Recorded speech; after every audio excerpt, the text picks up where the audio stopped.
आने वाली हंसता हुआ बोला, हे दंडी, आप क्यों पूछो, क्या धन लेने की इच्छा है? मेरी नाव में तो बेल और पत्ते भरे हैं। वैश्य का कठोर वचन सुनकर भगवान ने कहा, तुम्हारा वचन सत्य हो। दंडी ऐसा कहकर वहां से कुछ दूर जाकर बैठ गए।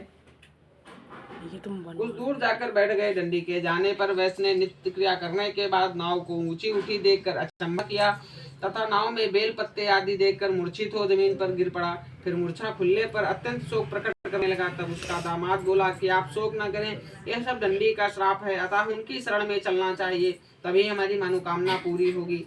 दामाद के वचन सुन वह दंडी के पास पहुंचा और अत्यंत भक्ति भाव से नमस्कार कर कहने लगा, मैंने जो आपसे असत्य वचन कहे थे उनको क्षमा करो। ऐसा कहकर महान शोकातुर होने लगा और रोने लगा। तब दंडी भगवान बोले, हे वाणी पुत्र, मेरी आज्ञा से बार बार तुम्हें दुख प्राप्त हुआ है, तुम मेरी पूजा से विमुख हुए हो। साधु बोला, हे भगवान, आपकी माया को ब्रह्मा आदि भी आपके रूप को नहीं जानते हैं, तब मैं अज्ञानी कैसे जान सकता हूँ। आप प्रसन्न होइए, मैं सामर्थ्य के अनुसार आपकी पूजन करूंगा, मेरी रक्षा करो और कन्हे के समान नौका में धन भर दो। उसके भक्ति युक्त वचन सुन भगवान प्रसन्न हो गए और उसकी इच्छा अनुसार वर देकर अंतर ध्यान हो गए। तब उन्होंने नाव पर आकर देखा कि नाव धन से परिपूर्ण है। फिर वह भगवान सत्यनारायण का पूजन कर साथियों सहित अपने नगर को चला। जब अपने नगर के निकट पहुंचा तब दूत को घर भेजा। दूत ने साधु के घर जाकर स्त्री को नमस्कार कर कहा, साधु अपने दामाद सहित इस नगर के समीप आ गए हैं। लीलावती और कलावती उस समय भगवान का पूजन कर रही थी। ऐसा वचन सुन साधु की स्त्री ने बड़े हर्ष के साथ सत्यदेव का पूजन कर पुत्री से कहा, मैं अपने पति के दर्शन को जाती हूँ, तो कार्य पूर्ण कर शीघ्र आ जाना। परंतु कलावती व्रत एवं प्रसाद को छोड़कर पति के दर्शन के लिए चली गई। प्रसाद की अवज्ञा अनादर के कारण सत्यदेव रुष्ट हो गए और उसके पति को नाव सहित पानी में डुबो दिया। कलावती अपने पति को न देखकर रोती हुई जमीन पर गिर गई। इस तरह नौका को डूबा हुआ तथा कन्या को रोता हुआ देख साधु बोला, हे प्रभु, मुझसे या मेरे परिवार से जो भूल हुई है उसे क्षमा करो। उसके दीन वचन सुनकर सत्यदेव प्रसन्न हो गए और आकाशवाणी हुई, हे साधु, तेरी कन्या मेरे प्रसाद को छोड़कर आई है, इसलिए इसका पति अदृश्य हुआ है। यदि वह घर जाकर प्रसाद खाकर लौटे तो इसे इसका पति अवश्य मिलेगा। ऐसी आकाशवाणी सुनकर कलावती ने घर पहुंचकर प्रसाद खाया, फिर आकर पति के दर्शन किए। तत्पश्चात साधु ने बंधुओं सहित सत्यदेव का विधान पूर्वक पूजन किया और इस लोक का सुख भोगकर अंत में स्वर्गलोक हो गए। श्री सत्यनारायण व्रत चतुर्थ अध्याय संपूर्ण। बोले श्री सत्यनारायण भगवान की जय।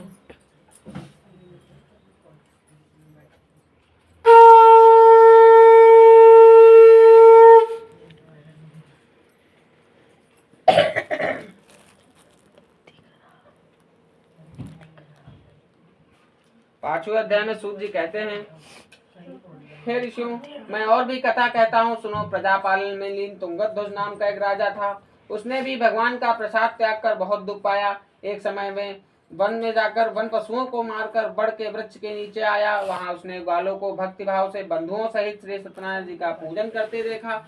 राजा देख भी अभिमान वश वहां नहीं गया और ना ही नमस्कार ही किया। जब ग्वालों ने भगवान का प्रसाद उसके सामने रखा तो वह प्रसाद त्याग कर अपनी नगरी को चला गया। वहां उसने अपना सब कुछ नष्ट पाया तो वह जान गया कि यह सब भगवान ने किया है। तब वह विश्वास कर ग्वालों के समीप गया और विधान पूर्वक पूजन कर प्रसाद खाया तो सत्यनारायण देव की कृपा से सब कुछ पहले जैसा ही हो गया। फिर दीर्घ काल तक सुख भोग कर मरने पर स्वर्गलोक हो गया।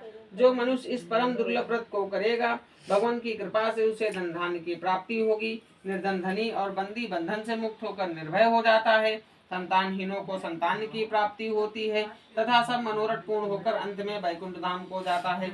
जिन्होंने पहले इस व्रत को किया है, अब उनके दूसरे जन्म की कथा कहता हूँ, सुनो। वृद्ध शतानंद ब्राह्मण ने सुदामा का जन्म लेकर मोक्ष को पाया। उल्का मुख नाम का राजा दशरथ होकर वैकुंठ धाम को प्राप्त हुए।